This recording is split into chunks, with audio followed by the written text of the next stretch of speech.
Muy buenas noches. Ante todo, buenas noches y buenas tardes a las distintas regiones de Centroamérica y el Caribe que tenemos la oportunidad de dirigirnos el día de hoy.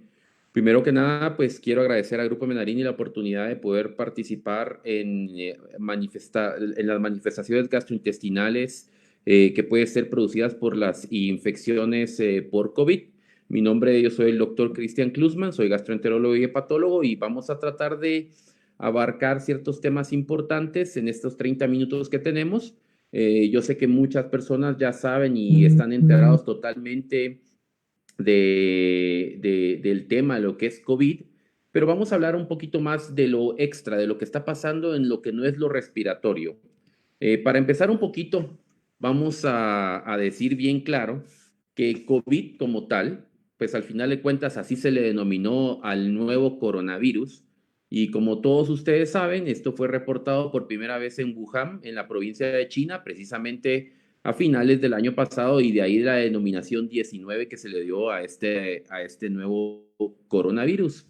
¿Por qué se le dice nuevo coronavirus? Se le dice nuevo coronavirus porque sencillamente pertenece a una gran familia de virus que afectan tanto a animales como humanos. Incluso dentro de las clasificaciones taxonómicas del virus existen alfa coronavirus, beta coronavirus, gamma coronavirus. Y en general, todos producen cierto grado de afecciones respiratorias pulmonares. Pero hemos visto que este coronavirus, el COVID-19, pues precisamente causa problemas respiratorios severos, hay afección gastrointestinal, puede haber afección hepática y esto está un poquito en tela de duda y vamos a mencionarlo más adelante.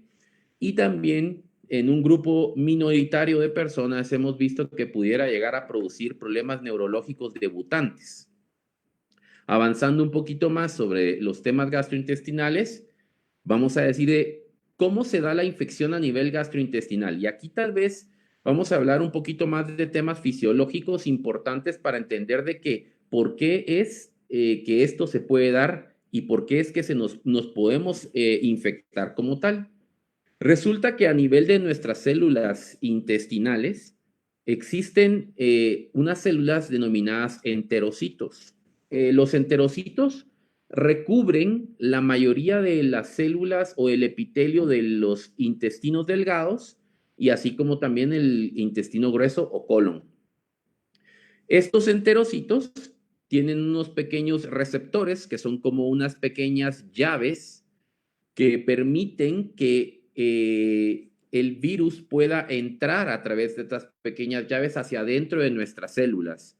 Estos receptores se llaman se llaman receptores de angiotensina 2 y estos receptores es a donde se une principalmente el SARS-CoV-2 o mejor dicho el COVID-19.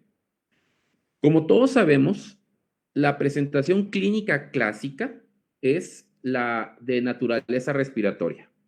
Los pacientes van a desarrollar un síndrome respiratorio como un proceso viral, como una gripe aproximadamente, les da más o menos tos, les da un poquito de dificultad respiratoria.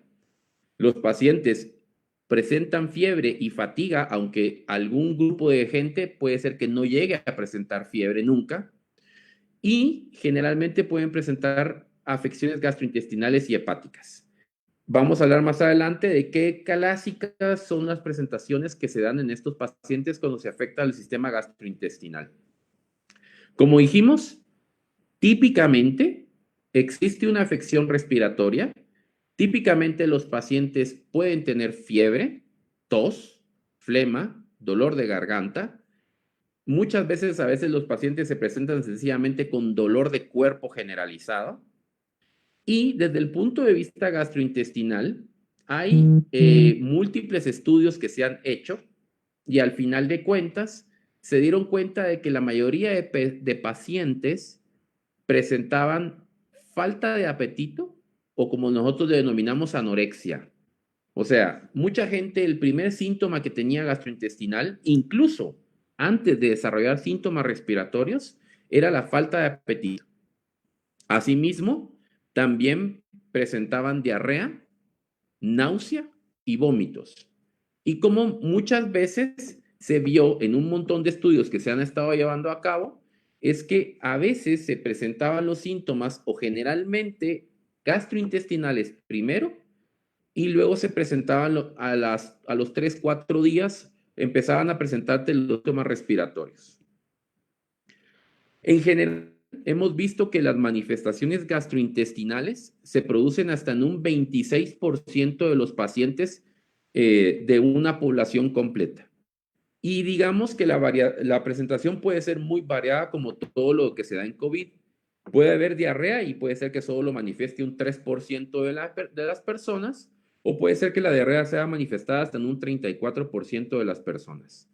La náusea y los vómitos, como dijimos, es el tema que es muy preponderante en ellos. Hasta un 10% de las personas pueden llegar a tener náusea y vómitos. Dolor abdominal, que no es tan común, pero hasta un 2% lo pueden llegar a presentar. Y otros síntomas menos comunes, como dijimos, es la anosmia, que todos lo han escuchado como la falta de la sensación de poder olfatear, de poder percibir los olores, y la disgeusia, que es básicamente el no poder percibir los sabores. Aunque muchas personas generalmente presentan diarrea, creo que el síntoma más preponderante en la mayoría de los estudios sobre infecciones por COVID-19 ha sido la anorexia, que se fue reportada hasta en un 26.8%. La diarrea en general en estos pacientes puede preceder a los síntomas respiratorios. Y algo muy importante a mencionar es de que incluso pudiera llegar a suceder que los pacientes tengan diarrea, pero que no lleguen a desarrollar nunca síntomas respiratorios. Y de ahí del problema de que estos pacientes pasen por una fase leve asintomática. En general, los pacientes desarrollan síntomas gastrointestinales sin que desarrollen síntomas respiratorios como tal. Generalmente, la diarrea puede ser de leve a moderada y generalmente no es deshidratante, ¿verdad? Estos episodios de diarrea pueden durar en un promedio más o menos de 3 a 4 días y generalmente van a ir disminuyendo paulatinamente. Ocasionalmente, en distintos estudios en distintas poblaciones, se han reportado casos mucho más severos de diarrea, y lo que sí hemos visto muy relacionado es en que entre más severa es la diarrea, es mucho más severos los síntomas respiratorios que se van a presentar más adelante. Anecdóticamente, hay unos cuantos pacientes que se han presentado clínicamente como colitis hemorrágica y que su manifestación principal no ha sido ni anorexia, ni náusea, ni vómitos, sino ha sido principalmente colitis hemorrágica y han presentado como un cuadro de hemorragia gastrointestinal inferior. Como dijimos, ¿qué es lo que sucede y por qué es que se da esta infección a nivel gastrointestinal? Cuando muchas veces habíamos escuchado al principio de esta pandemia que el problema era cuando el virus entraba en nuestros pulmones, cuando el virus llegaba al tejido pulmonar, infectaba, producía un proceso respiratorio importante, daba un cuadro inflamatorio severo y al final de cuentas se daba todo el proceso que ya conocemos actualmente. Pero en los distintos estudios se dieron cuenta que también a través de estos receptores que, como les mencioné al principio de la plática, que son los receptores de angiotensina 2, que se encuentran en múltiples órganos del cuerpo, no solo a nivel intestinal, hemos visto que el virus tiene una cierta forma de poder entrar a esta región y puede abrir como tal estos receptores, entrar a la célula y depositar su ARN viral dentro de estos enterocitos, principalmente a nivel de ilion y colon. Esta afección de estas células intestinales es la que produce normalmente los cuadros de diarrea, náusea y vómitos e inflamación que vamos a ver más adelante. Las manifestaciones pueden presentarse tanto en niños como en adultos. pero los vómitos es algo mucho más característico de los niños. Esta gráfica que les pongo aquí a continuación es básicamente para que miremos cómo es que se relaciona el proceso infeccioso como tal. En distintos estudios se ha visto que el SARS-CoV-2, o mejor dicho, COVID-19, puede ser detectado a nivel de las heces. Entonces, en múltiples estudios se trató de tomar biopsias de intestino delgado, se tomaron biopsias de colon y al final de cuentas se hicieron marcadores para ver si estaba el receptor de angiotensina 2, que como lo pueden ver en la figura número C, ese receptor está dentro de las células y ahí mismo pueden ver cómo el SARS-CoV-2 trata de unirse a este receptor, abrir el receptor y depositar su material genético, el ARN viral, dentro de las células o dentro de los enterocitos. Este mismo proceso es el mismo proceso que hace a nivel respiratorio. Busca células para poder replicar su material dentro del mismo. En general, la mayoría de coronavirus, y estos son algunos ejemplos, el más reciente COVID-19, ¿verdad? Pero también está el virus del SARS, que nos afectó hace unos años atrás, así como el virus del MERS, que todos son coronavirus. Al final de cuentas, todos tienen cierto grado de afección de vómitos, diarrea y dolor abdominal, pero en general hemos visto que COVID-19 o SARS-CoV-2 básicamente afecta hasta el 50% de estos pacientes que les da síntomas gastrointestinales. Entonces, es muy común que un paciente tenga diarrea, vómitos, náusea, precedidos de los síntomas respiratorios. En esta otra gráfica trato de ejemplificar un poquito más de qué es de la importancia de la afección gastrointestinal y cómo esto puede jugar un papel preponderante en el desarrollo de una enfermedad mucho más severa. Del lado izquierdo de sus pantallas ustedes pueden ver cómo está un dibujo tratando de ejemplificar al virus, al coronavirus en amarillo. Y este coronavirus busca los enterocitos. Los enterocitos, al final de cuentas, tienen este receptor de angiotensina 2. El receptor de angiotensina 2 es abierto por el virus como tal y él deposita el ARN viral en unas moléculas importantes de la célula, unas partes de la célula que sirven a nuestras células para la replicación propia, que se llaman ribosomas. Estos ribosomas replican por órdenes del mismo virus el material o el ARN viral del virus como tal. Automáticamente, cuando se da esto, existe un proceso inflamatorio. Y aquí viene todo el tema tan importante de todo esto. Cuando nuestro cuerpo se percata de que está siendo invadido por un agente hostil, empieza a desarrollar un proceso inflamatorio a través de la liberación de citoquinas. Las citoquinas nos ayudan a llamar a mediadores inflamatorios para tratar de defendernos de un proceso infeccioso. Y estas citoquinas son producidas por el proceso de ayuda que pide la célula para contrarrestar al virus.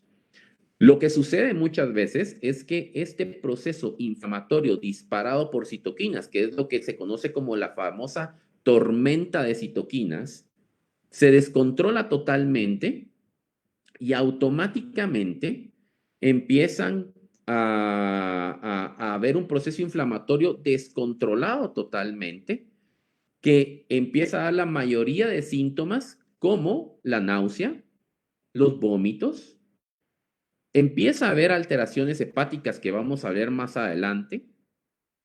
Hay fatiga, pérdida del apetito, que es, digamos, de lo más importante a mencionar, diarrea y disconfort abdominal como tal. Y todo eso es producido por el proceso inflamatorio que da el virus o que produce el virus dentro de nuestras células intestinales. Por lo tanto, esto es algo muy importante de mencionar. Este virus sí puede ser transmitido a través de la contaminación feco-oral. Y de ahí, de la gran importancia de la constante limpieza que debe existir a la hora de preparar alimentos, a la hora de ir después de ir al baño y lavarse constantemente las manos. ¿Por qué? Porque al final de cuentas hemos detectado ARN viral como tal dentro de las heces de los pacientes que han presentado diarrea.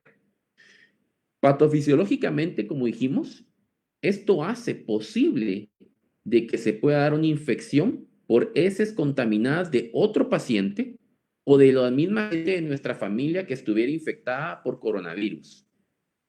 ¿Por qué? Porque hemos visto que este ARN viral se ha detectado a través de las mismas pruebas de hisopados, en los cuales hemos visto que se puede ver el virus o se puede ver el ARN viral en las mismas heces. Y hemos visto que los pacientes pueden tener periodos de aclaramiento viral y eso significa que ya no se detecte el virus en su sangre o en su cuerpo, mucho más prolongados que en los pacientes que presentan estos síntomas gastrointestinales. En general, hemos visto en distintos estudios que un paciente puede estar positivo por un hisopado nasal y a veces puede ser que se negativice este hisopado, no siempre se negativiza.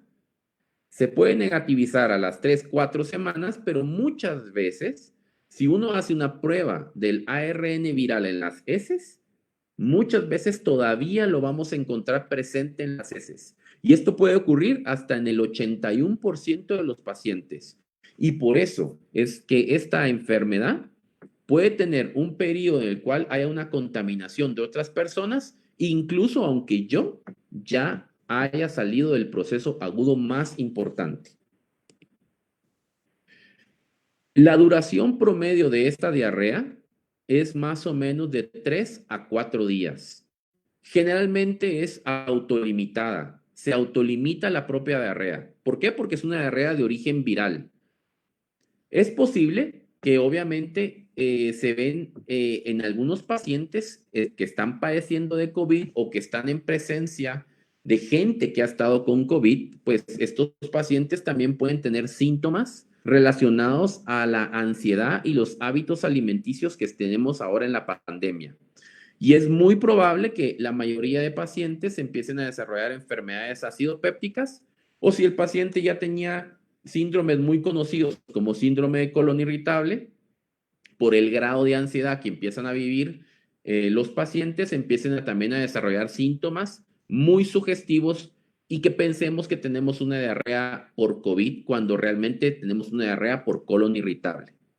Algo muy importante de mencionar, y estos son temas muy nuevos que han salido publicados recientemente, y es que hemos visto que existe cierto grado de que se ha asociado de riesgo de tener una infección por COVID-19 en los pacientes que utilizan protectores gástricos de forma continua. ¿Por qué? Porque los protectores gástricos disminuyen la acidez del estómago, permitiendo una entrada más libre del virus hacia nuestras células o enterocitos intestinales, donde se da todo este proceso inflamatorio. Hemos visto que hasta un 6% de las personas que utilizan protectores gástricos, básicamente los que inhiben la acidez, pues tienen un mayor riesgo de tener una infección por COVID-19. En general, en esta diapositiva podemos ver cómo se mira un coronavirus. Precisamente su nombre lo dice. tiene forma de una corona y adentro está su material genético o su ARN. Y puede tener afecciones tanto hepáticas, como habíamos dicho, o intestinales. La mayoría se presenta como en forma de diarrea, náusea, vómitos, anorexia, pérdida del sabor a la comida, pérdida del olor de los alimentos o de los aromas como tal, y en pocas veces hemos visto diarrea en forma de sangrado gastrointestinal inferior. Vamos a tocar el tema también que ha preocupado mucho y es que pareciera de que también coronavirus como tal puede tener una afección directa sobre el hígado, aunque esto no ha sido totalmente comprobado. En general, vamos a hablar ya ahorita, ya hablamos un poquito del tema diarrea, ya hablamos un poquito del tema de lo que es náusea, vómitos y dolor abdominal, pero también tenemos que mencionar que puede haber una elevación de pruebas hepáticas en los pacientes que tienen infección por coronavirus. Específicamente, algunos pacientes pueden presentar alteración de sus pruebas de función hepática, como las transaminasas, las bilirrubinas, y en general, las alteraciones, pues obviamente se presentan principalmente en los pacientes que tienen una enfermedad mucho más severa, aunque realmente no tenemos el mecanismo fisiológico exacto de por qué se llega a dar. Hay ciertas teorías de por qué se pudiera estar dando como tal el proceso inflamatorio hepático. Y básicamente se cree que puede ser por un daño directo del SARS-CoV-2 hacia los hepatocitos, aunque la cantidad de receptores de angiotensina 2 no son tan grandes a este nivel, son mucho mayor a nivel intestinal. También se cree que puede ser que coronavirus entre a través de otras células que se llaman colangiocitos, que son las células que están revistiendo toda nuestra región de la vesícula biliar y los conductos biliares. Y también, que tal vez es una de las teorías más aceptadas, se cree que al final de cuentas la afección hepática es producida básicamente por una hepatotoxicidad. ¿Por qué? Porque si ustedes se han dado cuenta, todo mundo tiene una receta para tratar coronavirus.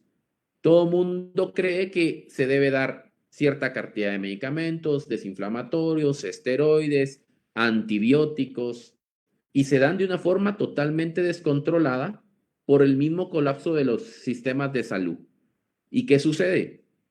Nuestro hígado, que es el encargado de procesar todos estos medicamentos, llega a sufrir algo que se llama una lesión inducida por drogas o por drogas utilizadas en este tipo por estos medicamentos. Entonces, generalmente lo que hemos visto es que los pacientes que hacen más daño hepático han sido los que han tenido más uso de medicamentos previos para tratar de controlar esta enfermedad. Y una de las últimas teorías de por qué se cree que al final de cuentas se da la afección hepática directa por coronavirus es por la misma tormenta de las famosas citoquinas que hablamos hace un rato a nivel del proceso inflamatorio que se da. Hay que aclarar que este proceso inflamatorio no es único del intestino, sino que este se puede dar en cualquier región del cuerpo, pero sí es muy importante decir que nuestra barrera intestinal, esa permeabilidad intestinal, es la que muchas veces nos mantiene sanos. Y por lo mismo, cuando se da un proceso inflamatorio a nivel de nuestro intestino, es mucho más fácil que tengamos complicaciones hepáticas, renales o cardiovasculares. En general, como dijimos, COVID-19 sí puede hacer de que tengamos alguna afección de nuestras pruebas hepáticas. Hemos visto esto hasta en un 25% de los pacientes, que en los cuales pueden llegar a presentar una descompensación hepática y puede ser incluso que estos no hagan síntomas respiratorios como tal. En general, no todos los pacientes van a tener una afección hepática como tal, sino que al final de cuentas hemos visto que hay cierto grupo de pacientes que tienen más riesgo que otros, ¿sí? En general, hemos visto que la gente que padece de hígado graso, o incluso que este hígado graso ya ha producido una hepatitis por grasa, que es cuando ya hay una inflamación un poco más severa, o los mismos pacientes que ya a través del tiempo ya tienen cirrosis hepática, pues definitivamente estos tres grupos de pacientes sí tienen más riesgo de mortalidad dentro de una infección por COVID-19. ¿Ya? ¿Por qué? Por la misma afección inflamatoria que ellos ya tienen basalmente. Un paciente con hígado graso, un paciente con hepatitis por grasa, un paciente con cirrosis, son pacientes que ya mantienen un proceso inflamatorio como tal, basal. Y cuando COVID-19 afecta nuestro intestino y produce una tormenta de citoquinas, aumenta el grado de inflamación en estos pacientes y por lo tanto aumenta el riesgo de mortalidad en estos pacientes. En general, hemos visto que por algunos estudios que se han hecho, que de las afecciones hepáticas en algunos lugares las han reportado en un 25%, pero en un 3% también se ha visto en otros tipos de latitudes. Incluso en Italia, 3% de los pacientes, específicamente en la región de Lombardía, se dieron cuenta de que eran los que tenían afecciones hepáticas o enfermedades crónicas hepáticas y que incluso llegaron a tener una necesidad de unidad de cuidados intensivos. También estudios en China se dieron cuenta que los pacientes que ya cursaban con una infección por hepatitis B tenían mucho mayor riesgo de desarrollar una enfermedad severa que los que no tenían hepatitis B. Entonces, tener una afección hepática previa puede predisponernos a tener más riesgo de tener una enfermedad severa por COVID-19 y obviamente es más alta nuestra tasa de mortalidad. Hay otro grupo de pacientes que vamos a hablarlo así claramente, que también hay que mencionarlos porque es parte de las manifestaciones gastrointestinales. Hay personas que tienen condiciones ampliamente conocidas que se denominan enfermedad inflamatoria intestinal. Hay dos condiciones principales en este tipo de proceso, que es la colitis ulcerativa y la enfermedad de Crohn. Estas enfermedades inflamatorias por excelencia, como su nombre lo dice, son cuadros que ya de por sí mi región intestinal o mi región gastrointestinal ya tiene un proceso inflamatorio como tal basal elevado. Estos pacientes generalmente utilizan medicamentos, ya sea inmunosupresores o medicamentos más nuevos que se denominan biológicos para tratar de disminuir el proceso inflamatorio dentro de su intestino. En distintos estudios se ha visto que estos pacientes con enfermedad inflamatoria intestinal tienen más riesgo también de tener un proceso de COVID más severo. En general, en un estudio de 525 pacientes, se vio que 7% tenían más riesgo de tener una enfermedad severa. ¿Y cómo se definía el riesgo de enfermedad severa? Se definía básicamente porque estos pacientes tenían que entrar a una unidad de cuidados intensivos para tratar de mejorar, o necesitaban ventilación mecánica, o incluso paraban en la muerte. En general, hemos visto que los pacientes que tienen colitis ulcerativa o enfermedad de Crohn, el mayor riesgo para este grupo específico de pacientes es ser de edad avanzada, tener dos o más comorbilidades, y con esto me refiero a tener dos o más enfermedades asociadas al proceso inflamatorio intestinal del COVID, como hipertensión, diabetes, o el uso de ciertos medicamentos que estos pacientes utilizan de forma periódica y rutinaria, como la mesalamina o la sulfasalacina, o incluso mirábamos que estos pacientes se complicaban más por el uso de esteroides sistémicos. Algo que nos interesa a todos es, ya habiendo tocado un poco más los temas que queríamos abordar, y era básicamente sobre el tema de diarrea, de síntomas gastrointestinales, de pacientes con problemas hepáticos, pues decimos entonces en quién o en qué pacientes con síntomas gastrointestinales tenemos que buscar COVID-19, porque pues es una pregunta ampliamente que se hace. Entonces, si yo tengo diarrea, ¿tengo que pensar en COVID-19? Pues la verdad es que tenemos que seguir estas premisas básicas. Si el paciente está hospitalizado y desarrolla diarrea o síntomas gastrointestinales, es un paciente de riesgo y por lo tanto, en este paciente yo sí debo buscar inmediatamente COVID-19, aunque yo estuviera hospitalizado por cualquier otra enfermedad. Si yo soy un paciente ambulatorio, pero desarrollo síntomas gastrointestinales, y mucho ojo con esto, que duren más de 48 horas. Estamos hablando que si yo tengo una diarrea profusa, con dolor abdominal, con náusea, con vómitos, que me dure por más de 2 días, yo ya soy un candidato para que se me haga una prueba de COVID-19 antes de que yo desarrolle síntomas respiratorios. También, como ya hemos mencionado, cualquier paciente que ya tenga una afección hepática, que ya sea conocido por hígado graso, por hepatitis por grasa, por cirrosis, por enfermedades inflamatorias intestinales en general, colitis ulcerativa o enfermedad de Crohn, que desarrollen síntomas sugestivos, como ya lo hemos mencionado, diarrea, vómitos, náusea. En este grupo de pacientes de alto riesgo, definitivamente tenemos que buscar COVID-19 por una prueba de hisopado.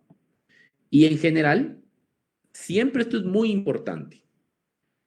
No solo tenemos que pensar en COVID-19 cuando tenemos diarrea. ¿Por qué? Porque al final de cuentas, nuestros países son lugares endémicos para una serie de enfermedades muy complicadas como salmonela.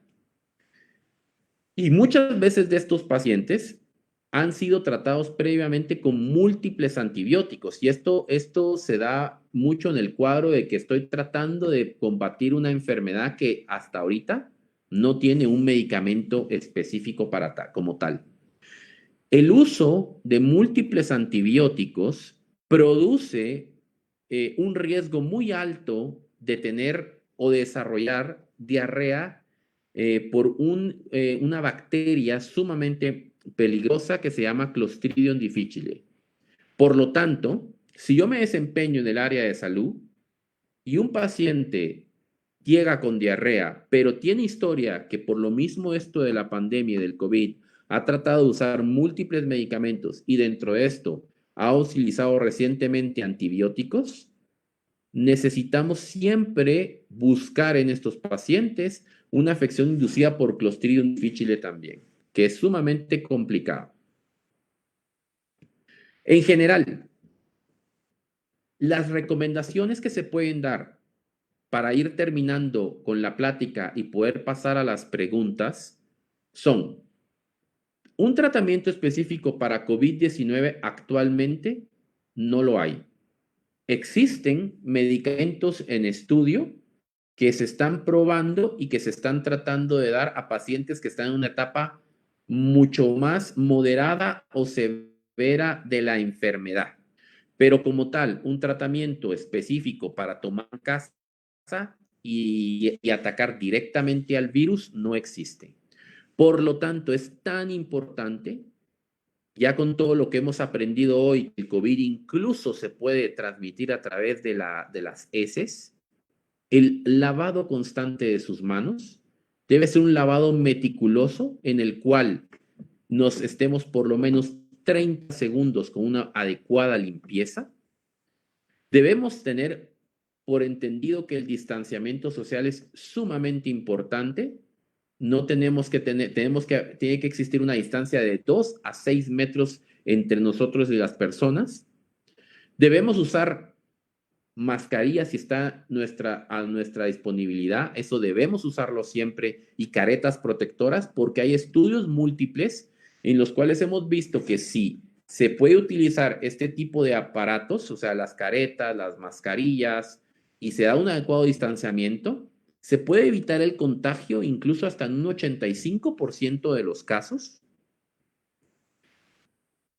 En general, si nos da una diarrea por COVID, el tratamiento es muy básico. Es el tratamiento que siempre se dan diarreas y es la rehidratación por sueros de rehidratación oral. Se puede utilizar probióticos incluso para esto, y los probióticos van a ayudar a disminuir el proceso inflamatorio como tal, pero no es necesario usar un antibiótico, especialmente si yo ya estoy sospechando que mi paciente tenga diarrea por COVID, porque solo pudiera empeorar el cuadro. Y en general, si yo le hago exámenes a mi paciente y el paciente tiene una alteración de pruebas hepáticas, definitivamente tenemos que sospechar en COVID, ¿no? Tenemos que hacer una indagación exhaustiva de qué medicamentos hemos estado tomando. ¿Por qué? Porque es más probable que la afección hepática se deba a consecuencia de las múltiples drogas que hemos estado utilizando. Pero en general, lo más importante es la limpieza que ustedes puedan tener en casa y la limpieza que ustedes puedan tener de sus alimentos cuando ustedes los consiguen en el supermercado, en el mercado, y esa limpieza para que realmente logremos evitar esta contaminación por coronavirus. En este momento, pues termina la plática como tal, pero me quedo a disposición de las preguntas. Vamos a tratar, han entrado múltiples preguntas, incluso creo que ya vamos a tratar de responder algunas cuantas preguntas para tratar de ir juntando la mayoría de preguntas, porque la verdad es que sí son muchas preguntas las que han entrado. De las preguntas más comunes que se han hecho es que, digamos, qué tan frecuentes son los síntomas de COVID-19 o de los gastrointestinales en COVID-19 de forma única.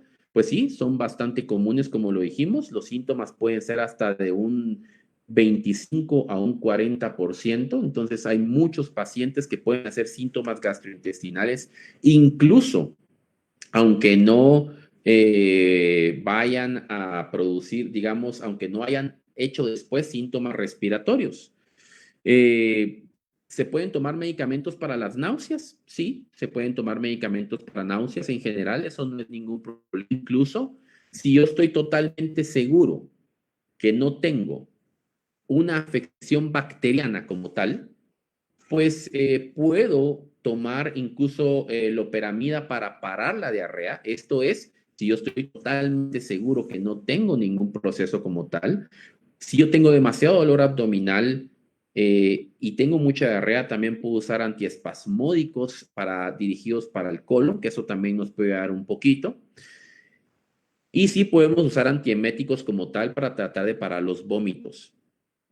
En general, otra pregunta que se me hace muy comúnmente acá, estoy viendo las preguntas, es que si podemos usar enzimas digestivas para proteger el estómago en los procesos de COVID. En general, las enzimas digestivas no protegen el estómago de COVID.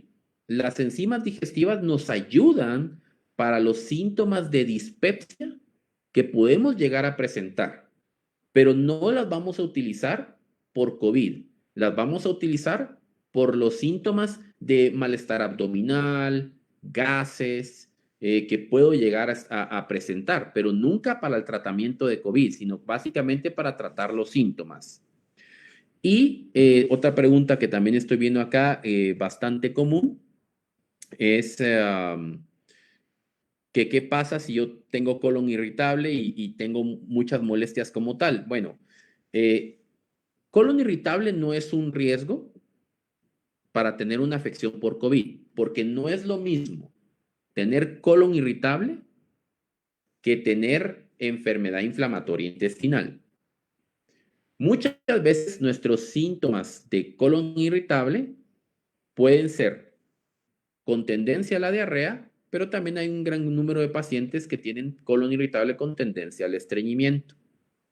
Entonces, generalmente, si los pacientes tienen tendencia a la diarrea en colon irritable, pues se pueden confundir un poquito más, pero estos pacientes no están en un alto riesgo como tal de tener COVID por tener colon irritable.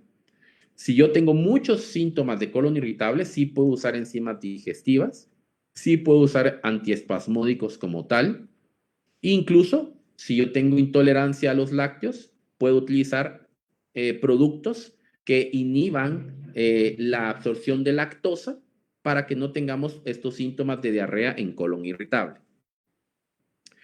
A ver, otra pregunta. Le habían recetado a una persona ciertos productos para disminuir la diarrea. ¿Esto puede ayudar en COVID? Diga, entender que las diarreas por COVID se tratan como cualquier diarrea viral. Y por lo mismo, sí, un producto para diarrea puede ayudar a parar la diarrea por COVID.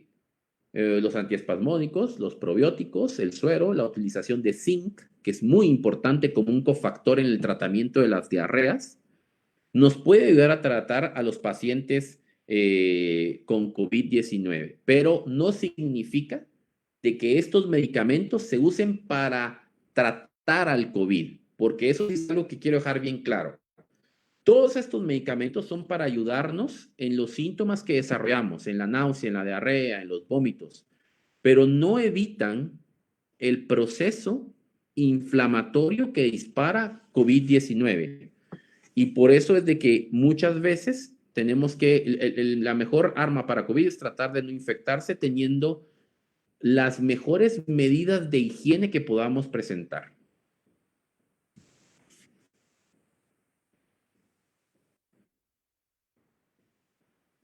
¿Ok? ¿Por qué? Otra pregunta que entró también es, ¿por qué COVID quita el hambre?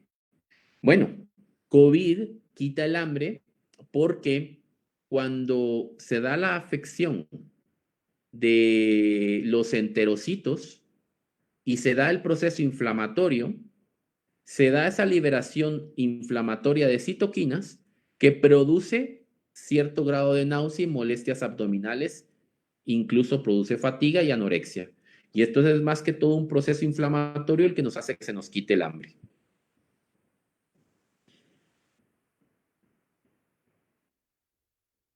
Ok, dice, um,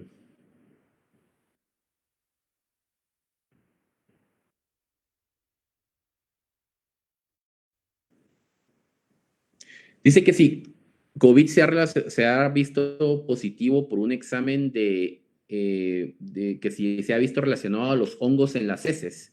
En primer lugar, hay que ser bien claros en algo, ¿eh? Las levaduras en las heces, que sería la única forma que se podría manifestar un hongo en las heces, las levaduras en las heces son algo que puede ser normal dentro de nuestra flora intestinal. No necesita como tal un tratamiento las levaduras en nuestras heces. En general, esto nuestro propio sistema inmunológico es capaz de controlarlo y mientras no tengamos una afección que afecte a nuestro sistema inmunológico, dar un tratamiento para levaduras en las heces, pues no está muy relacionado. En general, algo que sí es muy importante mencionarles es, yo puedo tener diarrea por COVID y puede ser que no haga síntomas respiratorios más adelante. Pero también puede ser que tenga una diarrea muy severa por COVID y haga síntomas respiratorios mucho más severos por el mismo proceso inflamatorio que se dio a nivel intestinal.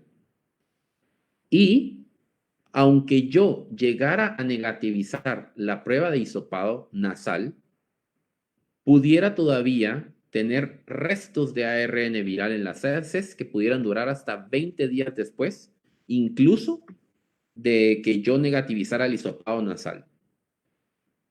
De por sí, un hisopado nasal como una prueba control para ver si yo ya no tengo COVID no es tan bueno. ¿Por qué? Porque hemos visto en distintos estudios que los hisopados nasales pueden estar positivos 70 días o hasta 90 días, incluso después de que a mí me dio la infección. Aquí nos guiamos principalmente por la resolución de síntomas y generalmente el promedio de aislamiento debe ser entre 14 y 21 días.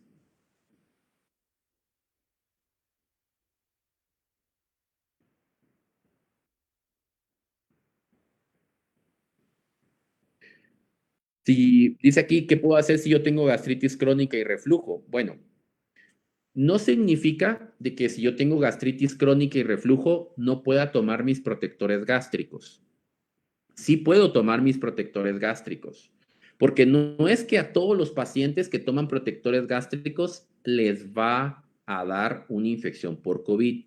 Lo que salió reportado recientemente, y esto fue la semana pasada, es que en distintos estudios en Estados Unidos se dieron cuenta que dentro del grupo de pacientes que tenían un poquito más de riesgo, hasta un 6% más de riesgo, eran los pacientes que estaban utilizando protectores gástricos como tal, pero no significa que yo tenga que quitarme los protectores gástricos, porque al final de cuentas estos están bien dilucidados para qué tipo de terapias las necesitamos. Algo que sí es bien claro y que también eso pasa mucho también es que existen pacientes que usan los protectores gástricos por tiempo indefinido y eso no es correcto. Un protector gástrico tiene una indicación de inicio y tiene una indicación para terminar como tal la utilización de estos.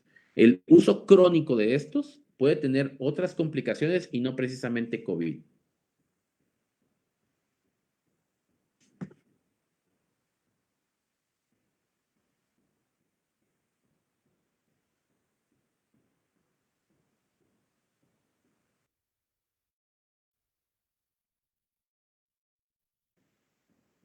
No sé si había otra pregunta, tal vez puede entrar otra pregunta ahorita todavía para poder responderla.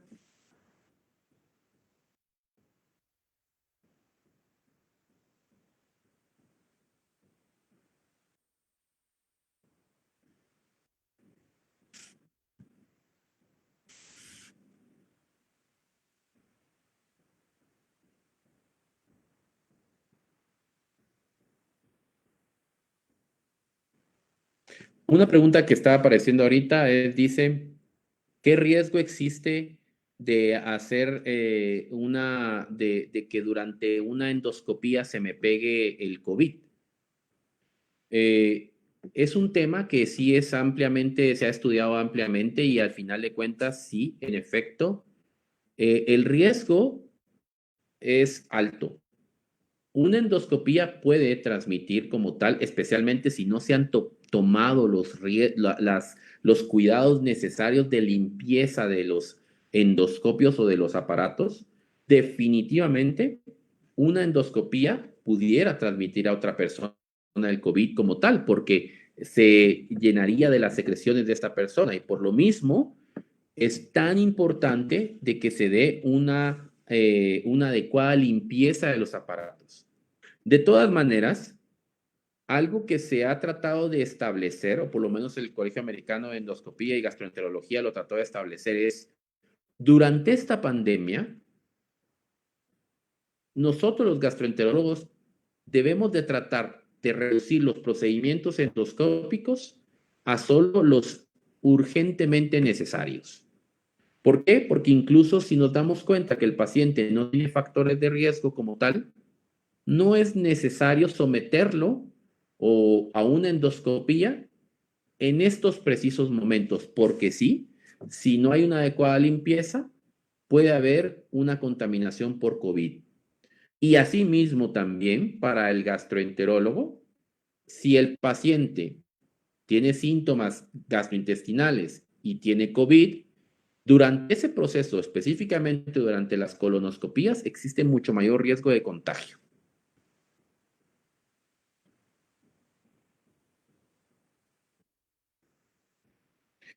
Aquí dice cuánto tiempo puede haber contraído COVID y después cuánto tiempo se puede, hasta cuánto tiempo se puede transmitir. Bueno, esa pregunta es tal vez importante mencionarla. ¿Y por qué? Porque hemos visto que en general el paciente es contagioso, incluso, vamos a ver, se infecta el día de hoy, las primeras 48 a 72 horas generalmente son asintomáticas del paciente y el paciente es altamente infeccioso en esas 48 horas y puede durar altamente infeccioso los siguientes 7 días. De los siguientes 7 días en adelante, digamos del séptimo día al 14º día, el paciente sigue siendo infeccioso, pero el grado de infectividad de estos pacientes es menor. Y mientras más vaya pasando días, poco a poco será menos. Al llegar al día 21 o día 30 aproximadamente, el grado de infecciosidad de estos pacientes es más bajo todavía o casi nulo. ¿Sí? Las primeras 2 semanas son las más importantes y específicamente el periodo donde el paciente es asintomático es mucho más importante todavía. Dice, ¿qué medicamento debemos evitar para consumir o disminuir los dolores abdominales o la diarrea? Bueno, podemos usar antiespasmódicos como tal para colon o para diarrea. Podemos usar probióticos, podemos usar suero oral como tal. Dice, ¿en qué alteraciones puede presentar en el resultado de examen de heces en un paciente positivo por COVID-19? Las alteraciones pueden ser muy variadas, porque incluso el examen puede ser casi totalmente normal, solo presentarse como diarrea, pero algunos pacientes hacen, por el mismo proceso inflamatorio, el hallazgo de leucocitos dentro de las heces, ¿sí? Leucocitos dentro de las heces, que nos puede ayudar a decir que hay un proceso inflamatorio como tal que se está llevando a cabo a nivel de nuestro sistema intestinal.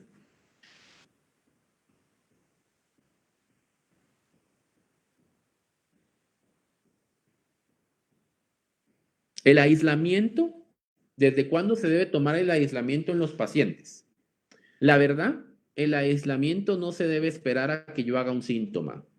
Si yo, digamos, estuve en presencia o en contacto con una persona que yo estoy totalmente seguro que dio positivo para COVID, yo debería tener aislamiento en casa, por lo menos para ver si yo desarrollo síntomas en los próximos 7 días, que sería tal vez lo más importante.